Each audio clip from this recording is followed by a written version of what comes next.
And now, 1990 Death Warrant, rated R, the runtime of 1 hour, 29 minutes. This had a budget of $6 million. What do you think this brought into the box office worldwide? I don't know. $12 million. What's the budget? 6. Yeah, that's a good bet. I'm going to go 15. Okay. So I will tell you that this made $16 million domestically, but worldwide, this made $46 million. Wow. Yeah. Nice. He's huge in Portugal. Portugal. Too much Chuck? Portuguese. Are you from that porky country? What's it called? You know, the Porkins. The Porkaginians. Jesus Christ. That's a hard word. So we should probably let the audience know that in this movie, what's the hooch called? Pruno. Pruno. So basically in Death Warrant, the prisoners make, prison hooch called Pruno. And Matt Vader 74 is about 2 glasses into our own version of Pruno. Yeah. He brought us over some $2 Chuck to represent the Pruno on today's show. It looks just like it. Yeah, it tastes just like it too. Oh, yeah. It is good. I might prefer the Pruno. this wine. The prison toilet water. What kind of wine did you bring? He goes, red? Just says red. Red. That's what it tastes like. Where is it? Right? Where's It definitely tastes like a color. Tastes red. Red blend. There it is. You ready for the synopsis? Yeah, go. Yeah. All right. I'm so fucked up right now.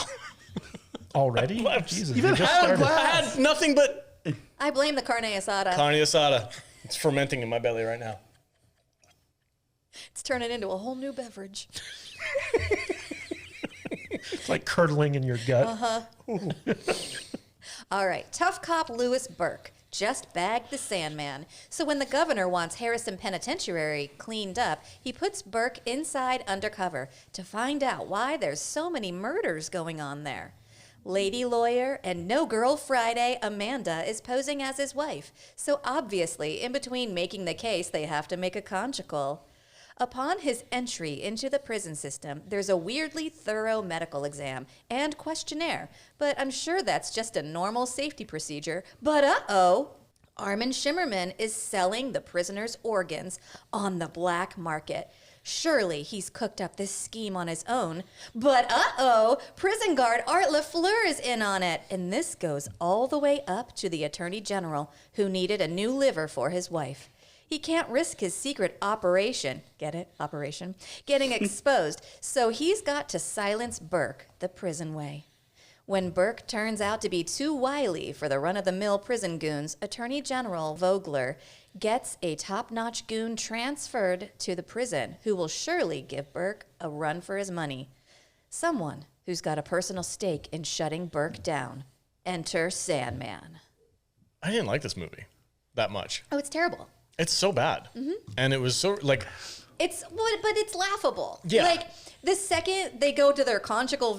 Okay, so the first time we meet Amanda, and she gives him that eyebrow at the table, I was like, they're going to fuck. Oh, yeah. And then she's like pretending to be his wife, and they got to make it look good, so they set up a conjugal visit, and like he comes in, she's like, let me tell you about the case, and he just starts making out with her from behind, and she's like, yeah, let's fuck. Well, hold on. The funniest part about this is, like, first of all, she comes to visit him in prison, pretending to be his wife, and he's like, you're going to get me killed dressing all nice like that. And so, like, he keeps telling her to, like, slut it up to make it believable that she'd be his wife. I think he's telling her to slum it up. Yeah, and like she just keeps showing up in, like, really nice clothes. Yeah, she comes in, like, in a sweater with, like, a collared shirt underneath. I was like, yeah, that's the shittiest stuff she owns. And then for the conjugal visit, so right before he goes to see her, like, he's, like, naked and beaten up in, like, solitary confinement, and the guards are like, get yourself cleaned up. And so, like, literally like 2 minutes before, like, he has sex with her, like, he's like in pain and stinky and gross and like, has been like in solitary for like 3 weeks. And it was just very odd jump there. Yeah. Oh yeah. There's a lot of odd jumps in this. Like, she gets hotter the farther the movie goes along. for sure. Because she gets to know Jean-Claude more. Well, See, the closer you are to her Jean-Claude. hair was like tied up in a bun to show that she's very like Prude. wound tight. Yeah, she's Very high strung. lawyerish. Yeah, and then like the more she meets Burke and she starts getting like bad influence She by him. lets her hair She down. lets her hair down. She gets all thirsty. She eats pizza at one point. He's like, "What are you doing?" She's like, "I'm just having dinner." Also, she has like an underage hacker who like keeps like macking on her. Oh, yeah. Oh yeah. And she keeps leading him on. Oh, to that was get him so to do that. creepy. Oh my god, he's like got one hand on the keyboard and one hand ready for her tit. Yeah, but he's how old was he? I don't know. He was in high school. It was gross. I was like, well, I'm like, this ain't right, dude. You can't do that shit. What are you talking about? He was way too young. It was the 90s. Why? Yeah, I know, This but- was filmed in '89. I Dude, you're like 22 now. You don't remember what it was like to be 17, That's what I'm saying. How old was he? Because he didn't look 17, 18 to me. 16? I You're a walking hard on when you're 16 years old. It is known. guess. I'm just glad she didn't give him the time of day, but I was just like, Jesus Christ, kid. I Fucking mean, tone it down. she's just got to look at him with those come fuck me eyes, and he's going to get it. You guys remember gonna that get that Baldwin movie that we watched with what's her face, the actress who was like a model or something like that? She goes to the computer programming Oh, with place. the Lester Oh, Baldwin? yeah. Lester Baldwin, yeah. She's like, do you have a hard drive? Cindy Crawford? Cindy Crawford, Yeah. yes. And then they fuck on the train, yes, and it's not sexy at all. yes.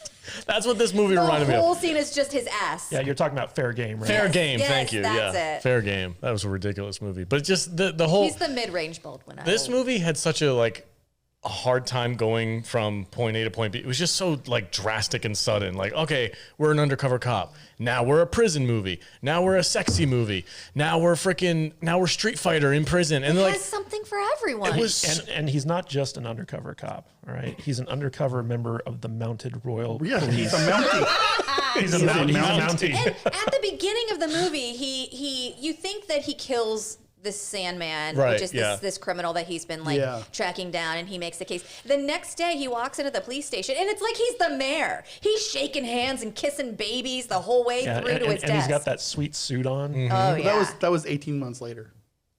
was it? Yeah. Was he still a celebrity? I don't know. From That's catching just that one day? every I thought it went day. 18 months He later, walks didn't in on his Monday, and everybody's like, "Thank God you're here." Jean-Claude's Well, here. you know, the movie starts out where he's on the case chasing the Sandman. Right. And he knows he's in that warehouse. And the radio comes over. He killed my Hey, partner. hey, I'm Canadian, not going to wait. Don't go in there by yourself. You're supposed to wait for backup. I can't wait to do the backup. You know, it's like, fuck not you. waiting, you whore. Fuck you guys. I'm Jean-Claude Van Damme. And then, so, of course, he goes in Yeah. there and kicks his ass. And But so I have a question because this legitimately threw me off when I was watching this trying movie. to do his best Bruce He Willis shot the Sandman like 7 times, Oh, yeah, right? like 1,800 times in the chest. In the chest. He's And the then Sandman. as far as the audience is concerned, the dude's gone. Yeah. And there's never any hint. When he comes back at the end of or like midway through the movie, I legit was like, did this just turn into a ghost story? I was like, he's dead. Why is he back? Like Is he undead? they'd left no train of evidence whatsoever for the audience to believe that guy survived his altercation with Jean-Claude. Well, and I'm okay. like, that it was just a failure on every part of this movie. Upon rewatch, it doesn't say like, enjoy your coffin or whatever. He just says, you're under arrest. But you still think he's dead. Fucking dead. Oh, yeah, he has to be They dead. also established that the Sandman's incredibly hard to kill. Yeah, he's the Sandman. Can't kill the Sandman. He Hard to did at the kill. end of the movie. Right after he said, "You can't kill me," Yeah. Well, he's sitting there. He's got like spikes through him or some shit. He goes up against the He's got- wall, right? Got a hook through the back of his neck. Yeah, he's all fucked up, and he's like, "You can't kill me!" Ha ha ha ha ha! And then Jean-Claude Spin kicks him in the face, and he dies. And I'm just Death like, by spin kick. Yeah. but death by spin kick. You know There's a lot my of favorite those. part of the movie? What's your favorite part of the movie? Benson was in it. Who? Benson. Again, you're 12. Yeah, again, he's not going to know that TV show. Give me some. Robert Guillaume. One eye. Remember your number, kid? So Come on, dude. So The black guy that he makes friends with. yeah, I know. Yeah. With the Remember your number. Yeah. What about him? He's very famous. Is he? I've never seen him before. Yeah, so he was in a TV show called Benson where he played a waiter to a affluent white family, and would drop knowledge on them to help them through their tough times. It was a very famous sitcom. Yeah. Okay, sorry, I never heard of it. I didn't know he was a famous guy. It was before you were born. Yeah. Like most things that are good. So, Do you know Mr. Belvedere? No, How about Alf? I don't like Alf. I know who he is How though. about, well, you probably don't remember MASH because you were. I remember. I My know dad MASH. loved MASH. The movie or the show? Both. Okay. Yeah, well, I wasn't born during the movie. Facts of life. Is that Michael J. Fox? Different strokes. Come on, man. No. That's Family Ties is what you're thinking. Jeffersons? Nope.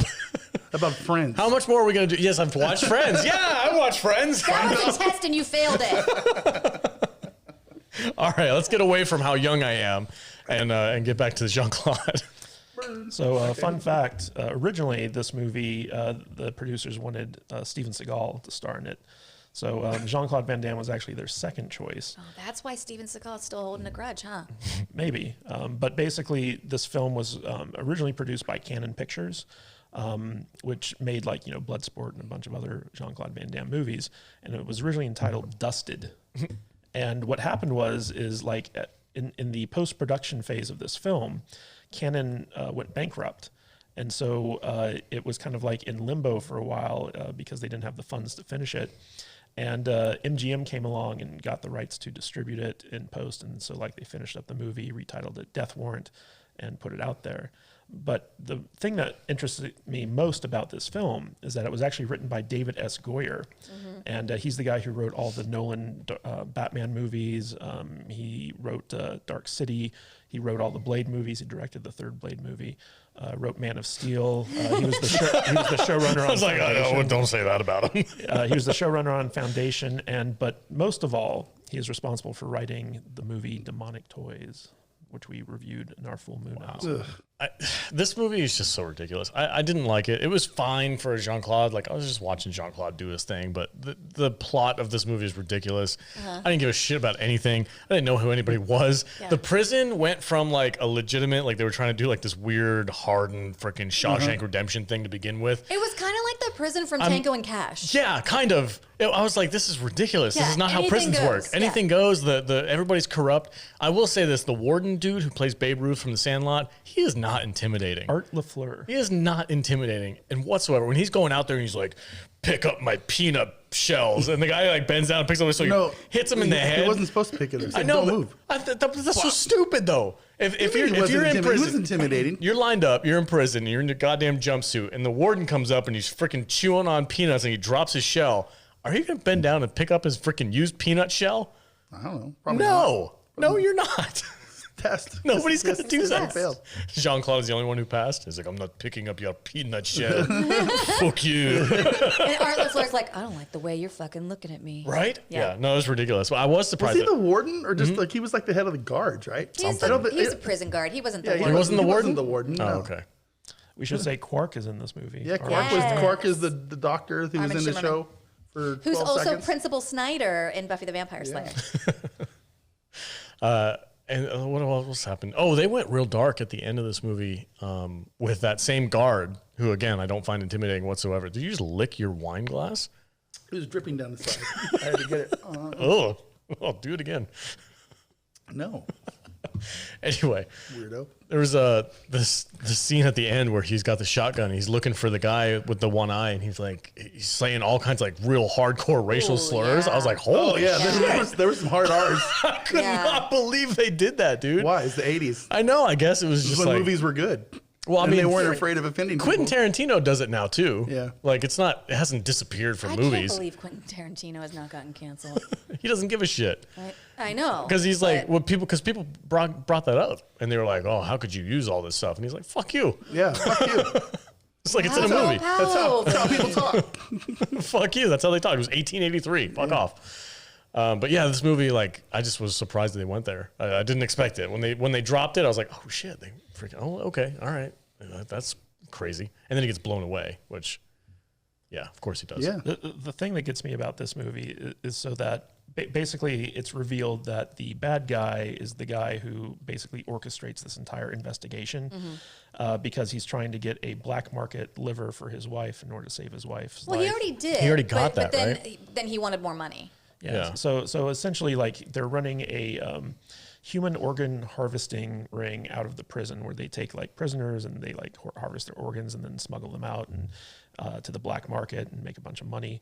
And I when I was watching this movie, I was like, why did this guy choose the best possible undercover agent to to go and handle this? Like, wouldn't he want someone who's either in on it or so inept that like they wouldn't be able to choose solve some this? fuck up. Don't choose the mounted Canadian celebrated mayor of Police Town. Don't choose Jean-Claude Van Damme. Right. Oh, then we wouldn't have a movie. Your first mistake was choosing JCVD. Because the fuck up would be if they brought the fuck up in, they brought him in like, hey, you're undercover, you're going to this Steven prison. Seagal. Steven Seagal. Yeah. He would go into the prison. Be He like, would get killed. I'm not cutting off my ponytail to go to prison. He would get killed if he went in that situation. Yeah. Jean-Claude is the only one who could make it out. They need to remake this movie with Van Damme, but make it a buddy cop picture with Wahlberg, and they can be No, an action reimagining with Channing Tatum. Channing Tatum. Oh, that would be cool. Oh yeah. But make Jean-Claude the Sandman. But Make it's him like- the bad guy. He doesn't play bad guys. Oh, he doesn't really play bad guys, does he? He refuses. He's only played bad guy once, and that was For- expensive. Has he ever? Expendables 2. Was he done any sequels to any of his terrible movies? Oh yeah, he's done sequels. Has he? Is there a sequel to Universal Soldier? Yes. With Jean-Claude? Yes. Yeah. Oh, we're watching that one. What's another sequel though? I don't know. I think I have to go through the list. I think he's done a couple like sequels. Yeah, I'm so upset that he's not in the Cyborg sequels. That movie was terrible. Cyborg's awesome. It's It is. terrible. I love It was Cyborg. terribly awesome.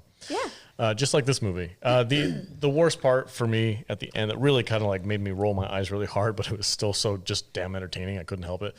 Is when the final battle happens between yeah, it's Jean-Claude amazing. and it's in like an arena, like a prison Yeah, arena yeah. inside of a boiler room. Yeah, in the boiler room. So they're underground. They're under the prison. Things are on fire. There's steam everywhere, and all the prisoners came out to watch this fight because they're all. They're in the middle of Yeah. a prison riot. They're All the doors opened.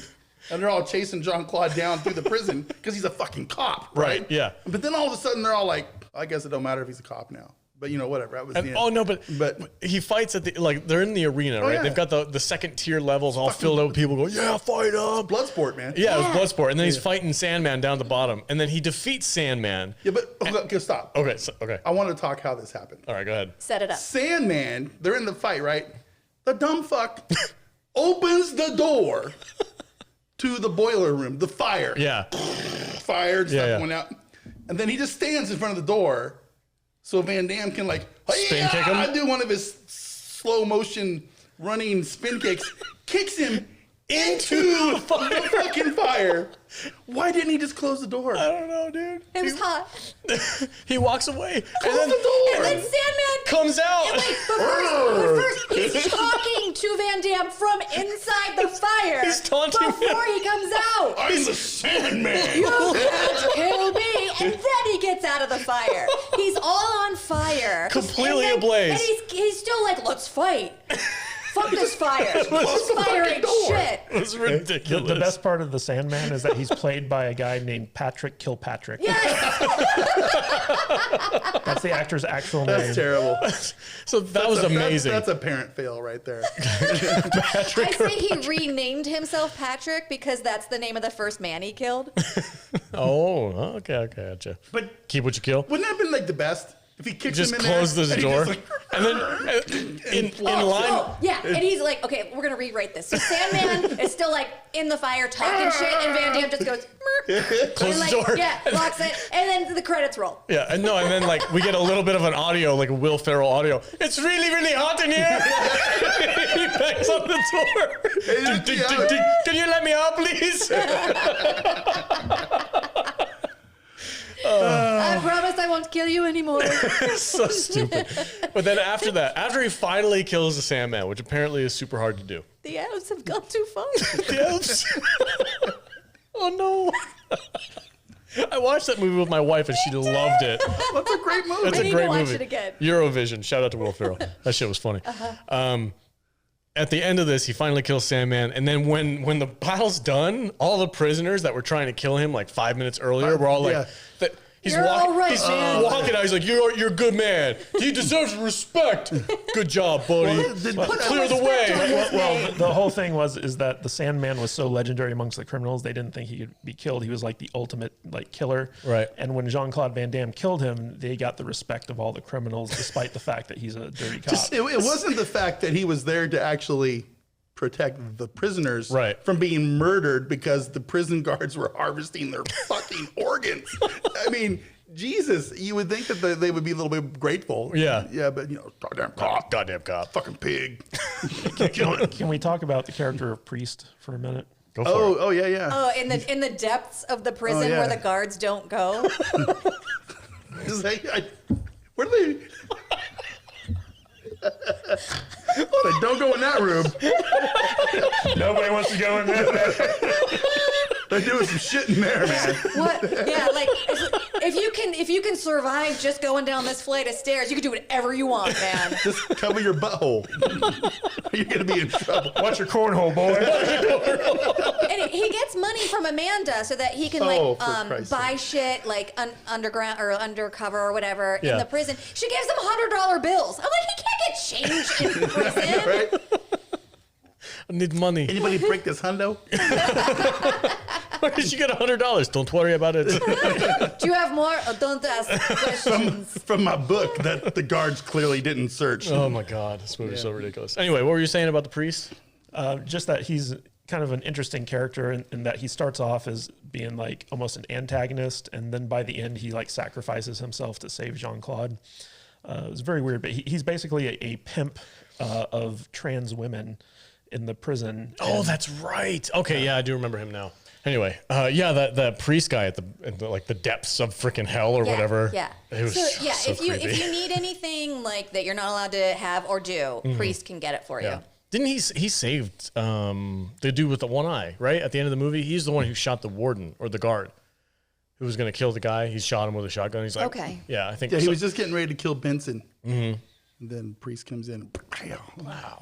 Yeah. So he did come back to the rescue. Yeah, but I like how he keeps trying to tempt Jean-Claude with like one of his lady boys, and Jean-Claude's just like, "No, I'm good." Well, I'm not good enough for you. Oh, they did go. Yeah, they did go down that road. He's like, "It's not my style," and they're like, "Well, we're not good enough for you." And Like, he's nah, I don't do dudes. that would get him canceled nowadays. like, "Jesus Christ!" Nah, I'm not done with your pronouns.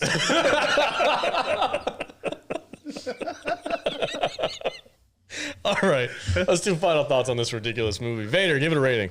Ooh, I hadn't even really thought about this. I gotta process this movie. I'm glad you go first because I didn't either. I had a lot of fun. So it's hard for me to yeah, this is one of those movies that's like probably not a very good movie, but it's a Van Damme movie, and I kind of feel like we judge Van Damme movies on a little different scale. They're in a rating of their own Jean-Claude Van Damme status. Yeah.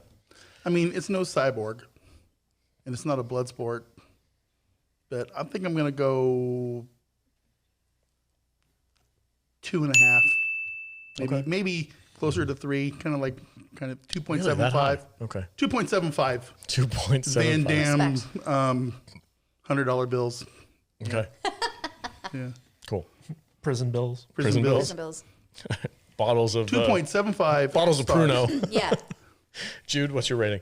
So this was my least favorite of the week. Right. That being said, no Van Damme movie is a 1-star crap fest to me.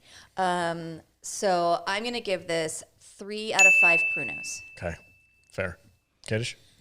All right, so this was a first watch for me. I'd never seen this movie before. This was actually my favorite film of the week. What? Yeah, this was my favorite of the week. You gonna start making Pruno in the bathroom upstairs? Well, I got you to do that, so I'm good. But the thing I liked about this movie is, first of all, it starts off as a hardcore mystery investigation. You know me, I'm a sucker for mysteries. So we actually get to see Jean-Claude Van Damme doing some cop work. So that was a big benefit for me. It also has one of the most ridiculous final fight scenes I think I've ever seen in a Jean-Claude Van Damme movie. So that to me was just like chef's kiss. Wow, I loved it. And the guy who was fighting was named Patrick Kilpatrick. Mm-hmm.